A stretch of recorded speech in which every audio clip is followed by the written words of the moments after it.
जय भीम, नमो बुद्धाय। साथियों पहले आप इस वीडियो को देखिए। उत्तर प्रदेश सरकार स्कूल को अब बंद कराने जा रही है, उन्हीं स्कूलों को जहां पे गरीब बच्चे पढ़ते हैं, यानी प्राइमरी के स्कूलों को। और उसी स्कूलों में नौकरी करने के लिए लगातार कई सालों से धरना दे रहे हैं, अपने हक को मांग रहे हैं 69,000 शिक्षक भर्ती के वो अभ्यर्थी जो लगातार अलग अलग जगहों पे जा रहे हैं। आज वो आए हैं समाजवादी पार्टी के कार्यालय में। समाजवादी पार्टी के राष्ट्रीय अध्यक्ष अखिलेश यादव से उन्होंने मुलाकात की है, अपनी बात रखी है। मगर जो स्कूलों को बंद कराया जा रहा है उसको लेकर भी अखिलेश यादव ने अपनी बात कही है और इन अभ्यर्थियों ने अपनी बात कह रहे हैं। तो आइए जरा इन लोगों से बात करते हैं। हमारे साथ विजय हैं, अमरेंद्र हैं और तमाम इनके साथ इनके जो लोग हैं लगातार जो संघर्ष कर रहे हैं, कई सालों से संघर्ष कर रहे हैं, वो लोग यहाँ पे मौजूद हैं। ये बताइए अखिलेश जी से आप लोगों की मुलाकात हुई है, क्या बात हुई है, क्या उन्होंने कहा? देखिए, आज उत्तर प्रदेश के पूर्व मुख्यमंत्री और समाजवादी पार्टी के राष्ट्रीय अध्यक्ष अखिलेश यादव जी से आज मुलाकात हुई है और जो विद्यालय बंद करने का एक तुगलकी फरमान जारी हुआ है उस मुद्दे पर भी मुखरता से उन्होंने अपनी बात रखी है और हम लोगों ने भी अपनी तरफ से विरोध दर्ज कराया कि देखिए, प्राथमिक विद्यालयों में आज की डेट में आप देखेंगे तो सिर्फ उन फैमिली वालों के बच्चे पढ़ते हैं जो आर्थिक रूप से बहुत कमज़ोर हैं, या अगर आप खुले शब्दों में कहें तो दलित और पिछड़े जो है आदिवासी समाज के बच्चे जो हैं वही वहाँ पे पढ़ते हैं। तो उनको बंद करने के जो ये फरमान जारी हुए हैं, इससे ये देश को और जो हमारे पीढ़ी समाज के लोग जो पढ़ाई लिखाई करके सवाल पूछना शुरू कर रहे थे और अपने हक अधिकारों के बारे में जान रहे थे, ये सरकार उनको और पीछे धकेलना चाहती ताकि वो सवाल ना पूछ सके। दूसरा, जो माननीय राष्ट्रीय अध्यक्ष जी से बात हुई, 69,000 शिक्षक भर्ती में जो आरक्षण का घोटाला हुआ, जिसकी लड़ाई 2018 से लेकर 2025 तक 7 सालों से हम लोग लगातार लड़ रहे हैं, चाहे वो सड़क पर रहा हो, चाहे कोर्ट में मामला रहा हो। जिस तरीके से आपने देखा कि डबल बेंच का इलाहाबाद हाईकोर्ट का माननीय इलाहाबाद हाईकोर्ट का आदेश आया, 1 महीने सरकार ने जानबूझ के इंतजार किया कि इस प्रक्रिया पे स्टे लग जाए ताकि उनको नौकरियां ना देनी पड़े। और वो इसलिए किया गया क्योंकि हम सभी उसमें जितने शामिल लोग थे, 6,800 जो नौकरियां हमारी छीनी गई पीडीए समाज के बच्चों की, वो इसीलिए उनको नियुक्ति नहीं दी जा रही है क्योंकि ये पीडीए समाज के लोग हैं। अगर ये पीडीए समाज के लोग नहीं होते तो अब तक इनको नियुक्ति पत्र दे दिया गया होता। ये बताओ, आप लोग भी मुलाकात बात सही कह रहे हैं सर। सरकार ये कह रही है कि न्याय हो रहा है, किसी के साथ अन्याय नहीं हो रहा, और आप लोग 7 साल से धरना प्रदर्शन कर रहे हो, तो आपको लगा कि न्याय कहीं भी थोड़ा भी सरकार की तरफ से आप लोगों को मिला?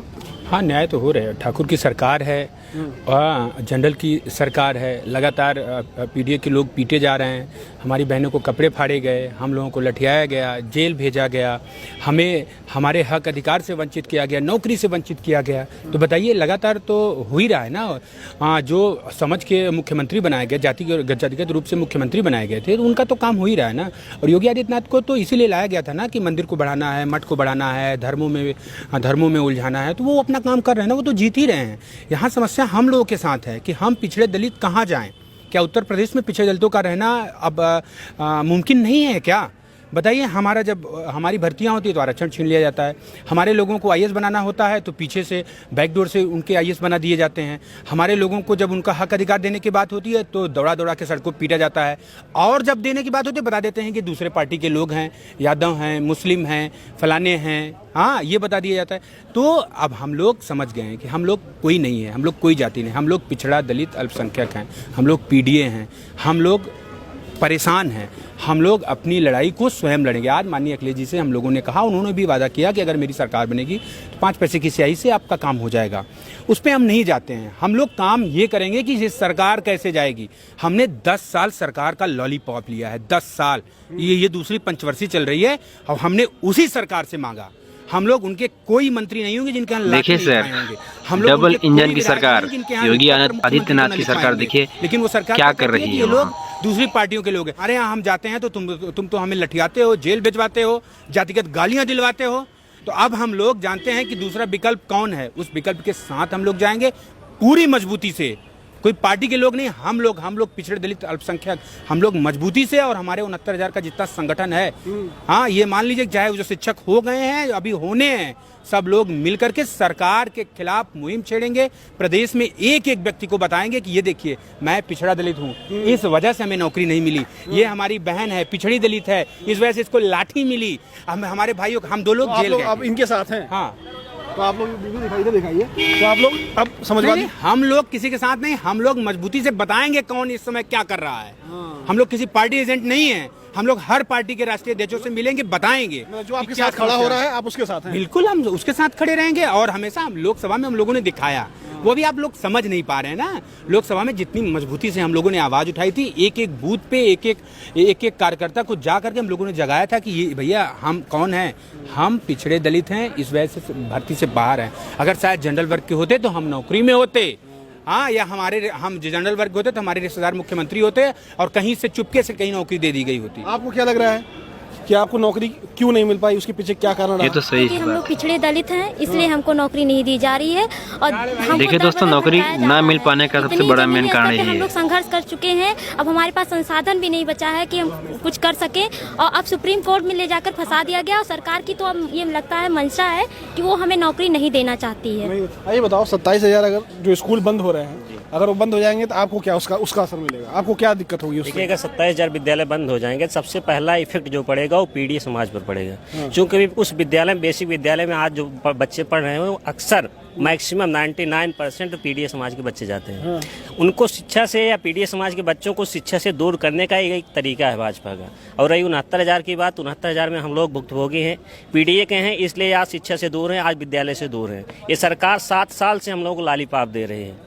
अब आपकी नियुक्ति हो जाएगी। इन्होंने 6800 की लिस्ट भी निकाली 2022 में, 5 जनवरी 2022 से 2025 हो गया, लेकिन अभी तक नियुक्ति नहीं दे पाए। इसलिए नहीं दे पाए कि हम लोग पिछड़े और दलित हैं, इसलिए नहीं नियुक्ति दे पाए। पिछड़े दलित हैं इसलिए नौकरी नहीं मिलेगी। बिल्कुल, अगर पिछड़े दलित नहीं होते तो आज हम भी मतलब इस देश में ST SC OBC होना एक अभिश्राप घोटाला हुआ था, उसमें संविधान के होते हुए भी सबको नियुक्ति पत्र देकर लड्डू खिला के भेज दिया गया था।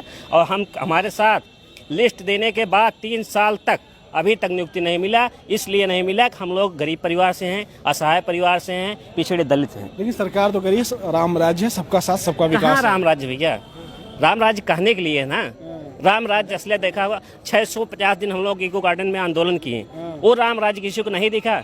उसी राम राज्य में हमारी बहनों के कपड़े फाड़े गए, क्या यही राम राज्य है? रोडों पे हम लोग को घसीट घसीट के मारा गया। अपनी आवाज़ को हम लोग शांतिपूर्वक तरीके से कह रहे थे, हम लोगों को उठाकर जेल भेज दिया गया, आपकी लखनऊ जेल में, सेंट्रल जेल में। यही राम राज्य है?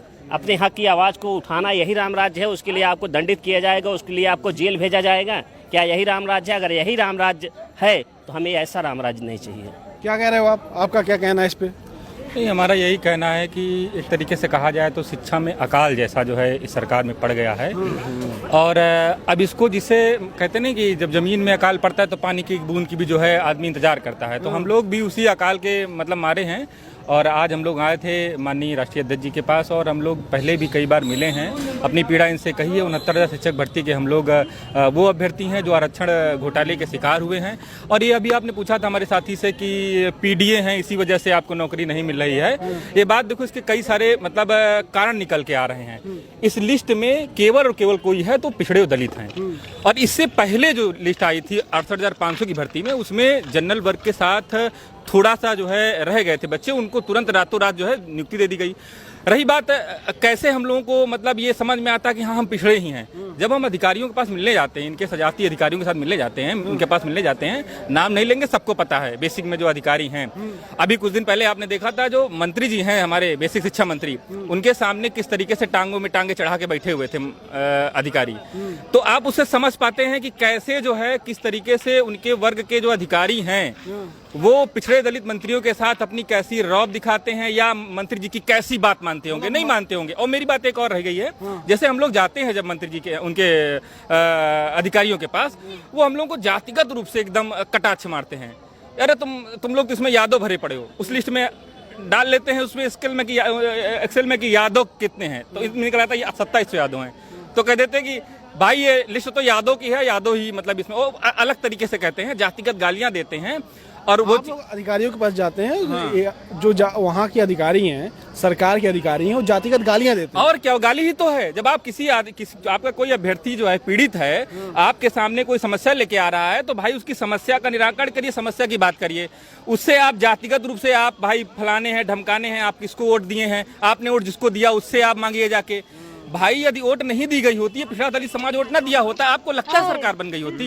ये पिछड़ा दलित समाज जो है वोट देके इनको सरकार बनाया, उम्मीद में था कि हमारे लिए कुछ बहुत अच्छा आ जाएगा, लेकिन वो उम्मीद सब जो है पूरी निराशा में बदल गई। लेकिन अब की बार, अब दोबारा जो है ये अब नहीं बदल, अब जो है अपना जो है क्या कहते हैं वोट बीजेपी को नहीं देने वाला है, अपना बदलाव की तरफ वो पूरा रुक किए हुए हैं। हम लोग भी पूरे प्रदेश से कहना चाहेंगे जितना पिछड़ा दलित है कि भाई खुली आंखों से देख लो किस तरीके से हम लोग लगातार, आप लोग तो इसके गवाह हैं कि इको गार्डन में हम लोग 640 दिन आंदोलन किए, इधर हम लोग जो है 150 दिन होने वाले हैं आंदोलन में बैठे हैं। क्या मांग रहे हैं कि जो सब जगह सही है कि भाई आरक्षण घोटाला हुआ, कौन कह रहा? पिछड़ा वर्ग आयोग कह रहा, हाईकोर्ट सिंगल बेंच कह रहा, डबल बेंच कह रहा, इवन जो मुख्यमंत्री हैं ये खुद जांच करवा के देख लिए हैं कि हाँ भाई घोटाला तो हुआ है, मगर मानने को तैयार नहीं है। मगर इसलिए क्योंकि पिछड़े दलित में चले जाएंगे, अच्छे हो जाएंगे, इनके घर परिवार अच्छे हो जाएंगे, ये समृद्ध हो जाएंगे, इनको ऐसे ही हालत में छोड़ दिया जी पिछड़े दलित हैं तो ये लोग बस भटकते रहें, इस वजह से भटकते रहें, पिछड़े दलित हैं तो भटकते रहें।